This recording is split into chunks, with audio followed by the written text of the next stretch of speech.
आप सभी का स्वागत है college update by Ajit Buxar के इस यूट्यूब चैनल में। तो आज इस वीडियो के माध्यम से बात करेंगे 12वीं पास छात्र छात्राओं के लिए। तो बता दें कि जो भी छात्र इस बार 2021 में इंटर पास कर चुके हैं, तो इंटर पास करने के बाद जो आगे का पढ़ाई है बीए, बीएससी, बीकॉम में नामांकन, तो आपको बीए, बीएससी, बीकॉम में नामांकन कैसे लेना है, कहाँ पे लेना है और आपका इंटर में नंबर कितना होना चाहिए आगे का पढ़ाई जारी रखने के लिए बीए, बीएससी, बीकॉम में नामांकन लेने के लिए। तो चलिए पूरे डिटेल्स में आपको बताते हैं कि बीए, बीएससी और बीकॉम में नामांकन कैसे लेंगे। तो सबसे पहले आपको बीए और बीएससी और बीकॉम में नामांकन कहाँ लेना है, तो सबसे पहले ये बात करेंगे। तो जो भी आप स्क्रीन पर ये यूनिवर्सिटी का नाम देख रहे हैं, तो जो भी ये यूनिवर्सिटी का नाम देख रहे हैं, इस यूनिवर्सिटी में लगभग 50 से 60 प्लस कॉलेज एक यूनिवर्सिटी में होता है। तो आर्यभट्ट यहाँ पे कॉलेज देख रहे हैं, भूपेंद्र नारायण मंडल यहाँ पे देख रहे हैं, कि बाबा साहेब देख रहे हैं, जयप्रकाश यूनिवर्सिटी देख रहे हैं, कामेश्वर सिंह दरभंगा देख रहे हैं। और सबसे पहले बता दें कि जो भी इंटर पास किए हैं छात्र, तो आपका बीए, बीएससी, बीकॉम का जो पढ़ाई होता है 3 साल का होता है, 3 साल का होता है। तो ये जो भी यूनिवर्सिटी का नाम देख रहे हैं, इस यूनिवर्सिटी के अंतर्गत जो भी कॉलेज होगा उस कॉलेज में आपका नामांकन होगा। और आप जिस ज़िले से हैं, आपके ज़िला में ये जो भी यूनिवर्सिटी हैं वहाँ पे उपस्थित है, आप इसी यूनिवर्सिटी में नामांकन ले लीजिए या कोई भी यूनिवर्सिटी में आप नामांकन ले सकते हैं। इस कॉलेजों में जो नामांकन का प्रक्रिया है ऑनलाइन प्रक्रिया होता है। आपको किसी यूनिवर्सिटी में इंट्रेंस एग्ज़ाम भी पास करना होता है और किसी विश्वविद्यालय में आपके इंटर के मार्क्स के आधार पर नामांकन होता है। तो सबसे पहले लेकर चलते हैं आपको छपरा दरभंगा, और यहाँ पे ललित नारायण मगध विश्वविद्यालय बोध गया। इसके बाद मुलायम हजरत, ये भी पटना में पड़ता है। और इसके बाद मुंगेर यूनिवर्सिटी मुंगेर, पटना यूनिवर्सिटी पटना में यदि आपको नामांकन लेना है तो इसके लिए आपको एंट्रेंस एग्जाम पास करना पड़ेगा। इसके बाद पाटलिपुत्रा, पूर्णिया, तिलक माझी, वीर कुंवर सिंह विश्वविद्यालय आरा।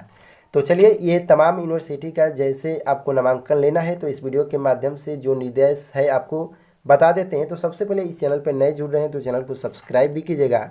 इसके साथ साथ वीडियो को लाइक करके तमाम दोस्तों के पास शेयर भी कीजिएगा, और इस वीडियो को देख रहे हैं तो अपना उपस्थिति दर्ज करने के लिए वीडियो को लाइक भी कीजिएगा। अब चलिए आपको बताते हैं कि दिशा निर्देश क्या है, आपका इंटर में मार्क्स कितना होना चाहिए, आप कौन सा सब्जेक्ट ले सकते हैं। तो सबसे पहले आप यहाँ पे देख रहे हैं कि स्नातक खंड 1 सत्र 21 से 24 नामांकन के लिए दिशा निर्देश यहाँ पे है। और आपका सबसे पहले एकेडमिक जो सेशन रहेगा 2021 से 24 रहेगा। इसके बाद आर्ट्स, साइंस, कॉमर्स आपका मेन सब्जेक्ट होता है। और मेन सब्जेक्ट में क्या होता है, सबसे पहले ये भी आपको बता दें, मेन सब्जेक्ट में यदि आर्ट्स लेते हैं, साइंस लेते हैं या कॉमर्स लेते हैं, तो आपको क्या करना पड़ता है कि इंटर का यदि कोई भी सब्जेक्ट में यदि आपका मार्क्स ज़्यादा है तो उस सब्जेक्ट को आप मेन सब्जेक्ट बना सकते हैं। यानी फर्स्ट ईयर का बात करें तो फर्स्ट ईयर, सेकेंड ईयर और थर्ड ईयर, तो फर्स्ट ईयर में आपका 200 नंबर का आपका जो भी मेन सब्जेक्ट है उसका एग्ज़ाम होगा। इसके बाद अदर 200 नंबर का आपका जो अदर सब्जेक्ट है दो, यानी आपको 3 विषय लेना होता है। 3 विषय में आपको क्या होता है कि एक विषय आपका जो मेन होता है, जैसे में फिजिक्स ले लिए मेन विषय में, इसके बाद ये एक हुआ। इसके बाद आपको 2 आपका सब्जेक्ट होता है, जैसे में केमिस्ट्री ले लिए, मैथ ले लिए, ये 2 पेपर और 3 पेपर। एक हिंदी कंपोजिशन होता है जो आपको कंपलसरी है ये लेना। यानी आपको 4 पेपर होता है। जो ऑनर्स होता है इसका 200 नंबर का एग्ज़ाम होता है हर साल। जो थर्ड ईयर में होता है ये 400 का हो जाता है। इसके बाद ये जो आपका सब्सिडरी है ये आपका दूसरा पेपर, तीसरा पेपर, इसके बाद चौथा पेपर जो ऑनर्स होता है इसका ये 200 नंबर का होता है। ये आप समझ लीजिए, हर में चलता है, साइंस, कॉमर्स, आर्ट्स दोनों में चलता है। इसके बाद यहाँ पे देख रहे हैं कि आपका ऑनर्स, ये जो नियम है बता रहे हैं। सबसे पहले अभ्यर्थी इंटर में सभी विषयों में से किसी एक का आप चुनाव कर सकते हैं ऑनर्स विषय में। वो भी आपका ऑनर्स विषय जो भी लेते हैं, जो भी आपका सब्जेक्ट है, मेन विषय जिसको बनाना चाहते हैं, उसमें आपका सबसे पहले तो 45 नंबर से ऊपर रहना चाहिए। सबसे पहले 45 नंबर से ऊपर रहना चाहिए। इसके बाद भूगोल प्रतिष्ठिता में, यानी आपको भूगोल लेना है, भूगोल को ऑनर्स बनाना है, तो भूगोल में आपका इंटर स्तर पर भूगोल की पढ़ाई होना चाहिए। और इसके बाद आपका 45 अंक से भी अधिक होना चाहिए। सबसे पहले ये तो मिनिमम बताया जा रहा है। ये आपका जो भी मेरिट लिस्ट बनेगा तो जिसका भी अंक ज़्यादा रहेगा उसका ही नामांकन होगा, लेकिन 45 से कम नहीं होना चाहिए। इसके बाद नेक्स्ट है गृह विज्ञान, केवल छात्र जो भी हैं छात्रा उनके लिए, छात्र के लिए नहीं है, लड़के के लिए नहीं है, सिर्फ गृह विज्ञान लड़कियों के लिए है। नेक्स्ट जो आप देख रहे हैं कि जो अभ्यर्थी भौतिकी, यानी 24 छात्र फिजिक्स को ऑनर्स बनाना चाहते हैं तो उनका इंटर में भौतिक या गणित होना अनिवार्य है। सबसे पहले ये जान लीजिए, यदि आपका फिजिक्स ऑनर्स बना रहे हैं यानी कि फिजिक्स को मेन सब्जेक्ट बना रहे हैं तो आपको इंटर में भौतिक और गणित होना अनिवार्य है। इसके बाद जो भी छात्र गणित को मेन विषय बनाना चाहते हैं तो इंटर में उनका गणित और भौतिकी होना अनिवार्य है। इसके बाद रसायन को यदि आप मेन विषय बना रहे हैं तो आपके सहायक विषय में भौतिकी एवं गणित मिल सकता है, अगर इंटर में उन्होंने भौतिक एवं गणित पढ़ाई की हो तो। यानी आपके पास साइंस है तो एक बार फिर से समझ लीजिए कि आप यदि भौतिकी को मेन विषय बनाना चाहते हैं तो आपके पास भौतिकी और गणित होना जरूरी है इंटर में। इसके बाद यदि आप गणित का मेन विषय बनाना चाहते हैं तो आपको इंटर में गणित और भौतिकी होना अनिवार्य है। इसके बाद यदि रसायन को मेन विषय बनाना चाहते हैं तो आपको भौतिकी और गणित का होना अनिवार्य है। इसके बाद आपको इंटर में उन्होंने भौतिक और गणित की पढ़ाई की हो। नेक्स्ट, यदि आप जंतु विज्ञान को आप मेन विषय बनाना चाहते हैं, यहाँ पे लिखा है कि जंतु विज्ञान एवं वनस्पति विज्ञान में प्रवेश लेने वाले विद्यार्थियों को भौतिकी एवं गणित विषय का सहायक के रूप में मिल सकता है। उनका क्रम इस प्रकार होगा। देखिए क्रम क्या है कि यदि आप बोटनी ऑनर्स लेते हैं, यदि आप बोटनी को मेन ऑनर्स बनाना चाहते हैं, यदि आपका बायो रहता है तो आप क्या करते हैं कि जो अभी आपका बीएससी का पढ़ाई आगे जारी रख सकते हैं। तो सबसे पहले आप यहाँ पे देख रहे हैं कि यदि आपका बोटनी ऑनर्स है तो जूलॉजी आपको सब्सिडी मिल सकता है, केमिस्ट्री आपका सब्सिडी मिल सकता है, नेक्स्ट आपका कंपोजिशन मिल सकता है। इसके बाद यदि जूलॉजी को मेन सब्जेक्ट बनाना चाहते हैं तो बोटनी आपका सब्सिडी मिल सकता है, केमिस्ट्री आपका सब्सिडी मिल सकता है, कंपोजिशन आपका मिल सकता है। देखिए यदि आपको बोटनी और जूलॉजी को मेन ऑनर्स बनाना है तो सब्सिडरी में आपका अदर नहीं होना चाहिए, मैथ यानी जो भी यहाँ पे बताया गया वही रहना चाहिए, नेक्स्ट यहाँ पे नहीं रहना चाहिए। नेक्स्ट यहाँ पे देख रहे हैं कि जूलॉजी और आप केमिस्ट्री ले सकते हैं, इसके वजह आप बोटनी और केमिस्ट्री ले सकते हैं और आपका कंपोजिशन ये रहेगा। ये नहीं कि आप बोटनी लिए हैं तो मैथ भी ले सकते हैं, फिजिक्स भी ले सकते हैं, ये कंपोजिशन आपका जो कॉम्बिनेशन है गड़बड़ हो सकता है। आपका नामांकन हो जाने के बाद भी रद्द हो सकता है। अब देखिए यहाँ पे जो नेक्स्ट है, अगर इंटर कला का अभ्यर्थी भाषा लेना चाहते हैं, जो भी इंटर के छात्र हैं और आप हिंदी ऑनर्स लेना चाहते हैं तो हिंदी ऑनर्स के लिए आपको 100 मार्क्स होना अनिवार्य है इंटर में। यानी कि आपका 50 मार्क्स का हिंदी है इंटर में तो आप ग्रेजुएशन में आप हिंदी ऑनर्स ले सकते हैं। ये भी आपका नामांकन होने के बाद भी नामांकन रद्द हो सकता है, ये आप जान लीजिए। यदि आपका इंटर में 50 मार्क्स का हिंदी है तो आप बीए में 100 मार्क्स का नहीं ले सकते, यानी आप बीए में हिंदी ऑनर्स नहीं ले सकते, आपका हिंदी होना इंटर में अनिवार्य है। अब देखिए नेक्स्ट है कि यदि अभ्यर्थी संख्याएं बदलना चाहते हैं तो 50 पूर्णांक वाले भाषा विषय में भी छात्र प्रतिष्ठा ले सकते हैं, बशर्ते उस विषय में उसका न्यूनतम 45% हो।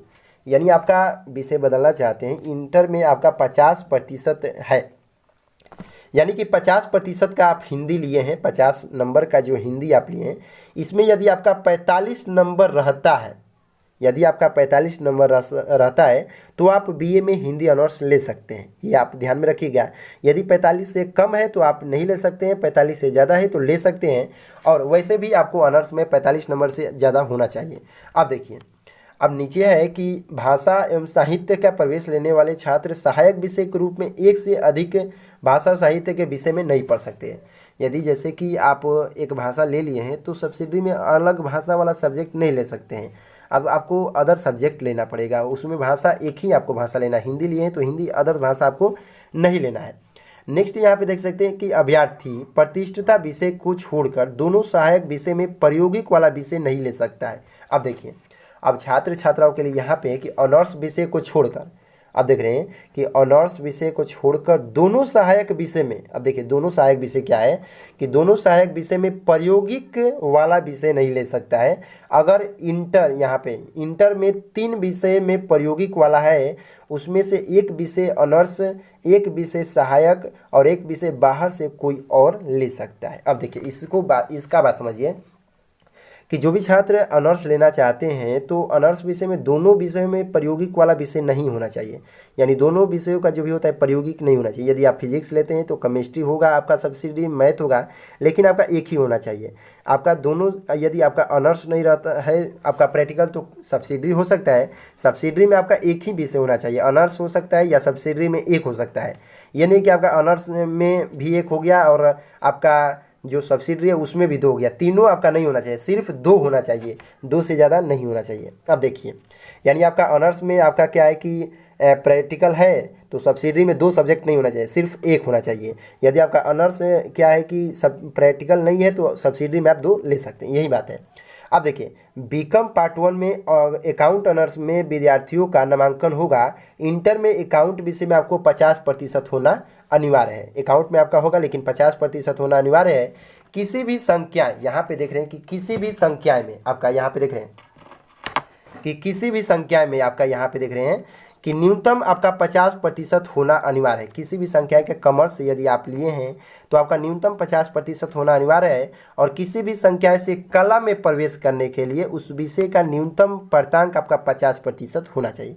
यदि आप साइंस से बीए में जाते हैं, यानी इंटर आईएससी से बीए में लेना चाहते हैं या आईकॉम से बीए लेना चाहते हैं, तो आपके लिए यहाँ पे 45% होना अनिवार्य है। यहाँ पे देखिए, आप प्रोग्राम टाइप आप पास कोर्स है। यदि पास कोर्स में क्या होता है कि पास कोर्स में भी आपका 45% से कम है किसी विषय में, मान लीजिए कि 3rd डिवीजन है, 2nd डिवीजन है, लेकिन आपका 45% से कम है, तो 45% वाले छात्र क्या करते हैं कि वो पास कोर्स ले सकते हैं। इसमें ऑनर्स विषय का जो होता है, ऑनर्स विषय अलग होता है, अब पास कोर्स अलग हो जाता है। अब पास कोर्स में क्या होता है, ऑनर्स में क्या होता है कि ऑनर्स में आपका जो मेन विषय होता है उस पर कमान आपको रखना होता है 200 नंबर पे, पार्ट 2 में भी 200 नंबर और 3rd में आपको 400 नंबर का। लेकिन वही बात पास कोर्स में क्या होता है कि जैसे इंटर का आप चारों पांचों सब्जेक्ट पर कमान रखते हैं, उसी तरह पास कोर्स में आपको हर सब्जेक्ट पर कमान रखना पड़ता है, वो भी 100 मार्क्स के साथ। अब देखिए, इसका नियम आपको एक निचोड़ आपको बता दें कि आपका 400 नंबर का एग्जाम होता है। इसके बाद आपको चारों पेपर जो होता है ये मेन होता है, चारों पेपर पर आपको ध्यान देना होता है। ये आपका साइंस पास कोर्स के लिए। अब देखिए, अब आपको क्या है कि नामांकन लेने का जो प्रक्रिया है ये आपको समझाते हैं। विषय का आप चुनाव कर लिए होंगे, विषय आप समझ लिए होंगे। इसके बाद आपको इंटर मैट्रिक के अंक पत्रन के अनुसार कैंडिडेट नेम, मैट्रिक अंक पत्रन के अनुसार फादर्स नेम, मैट्रिक अंक पत्रन के अनुसार मदर्स नेम, आपको मैट्रिक पत्रन के अनुसार डेट ऑफ बर्थ, ये होना अनिवार्य है। इसके बाद आपका जेंडर फेल फीमेल या रिलीजन। इसके बाद आपको कैटेगरी होता है, आपका जाति संलग्न करते हैं तो आपका पैसा भी कम लगेगा। इसके बाद सब कैटेगरी, ये आपका जो भी इंस्ट्रक्शन दिया गया है ये आपको फिलअप करना है ऑनलाइन में। अभी ऑनलाइन स्टार्ट नहीं है, जैसे ही ऑनलाइन होगा स्टार्ट, जो भी यूनिवर्सिटी का नाम बताएं उस यूनिवर्सिटी के छात्रों के लिए बहुत ही खुशखबरी है। और इस वीडियो के डिस्क्रिप्शन बॉक्स में दिए गए टेलीग्राम ग्रुप से ज्वाइन हो जाइएगा। टेलीग्राम ग्रुप से ज्वाइन हो जाते हैं तो आपका जो भी अपडेट होगा आपको हमेशा मिलते रहेगा। अब देखिए, आपको कोटा क्लेम मिल जाता है। कोटा क्लेम में क्या होता है कि यदि आप कोटा कुछ भी लेना चाहते हैं, जैसे एनसीसी लेना चाहते हैं तो एनसीसी अभी ही आपको मिलेगा नामांकन के समय ही। आपको माइनॉरिटी कैटेगरी भी होता है। डोमिसाइल लगेगा, आधार नंबर लगेगा, परमानेंट एड्रेस लगेगा, यहाँ पे जो आपका वर्तमान है एड्रेस वो भी लगेगा। गार्जियंस, जो भी आपका गार्जियन का फ़ोन नंबर है नेसेसरी है आपको देना है। मैट्रिक का डिटेल्स लगेगा। इसके बाद आपका इंटर का डिटेल्स लगेगा। इसके बाद आपका मार्क्स परसेंटेज ऑफ जो भी आपका मार्क्स है वो लगेगा। इसके बाद इंटर का मार्कशीट लगेगा, फ़ोटो लगेगा, सिग्नेचर लगेगा। फाइनल सबमिट आपको कर देना है और फाइनल सबमिट करने के बाद आपको भुगतान करना है, अन्यथा आपके पास जो भी आवेदन करेंगे आप उसको रद्द माना जाएगा। यानी इंटर पास करने के बाद कैसे नामांकन लेना है, फुल प्रोसेस इस वीडियो के माध्यम से बताया गया है। तो आप इस वीडियो को लाइक कीजिएगा, तमाम दोस्तों के पास शेयर कीजिएगा। यदि वीडियो समझ में नहीं आता है तो कमेंट कीजिएगा। तब तक के लिए बाय बाय, टेक केयर। फिर मिलते हैं नेक्स्ट वीडियो में।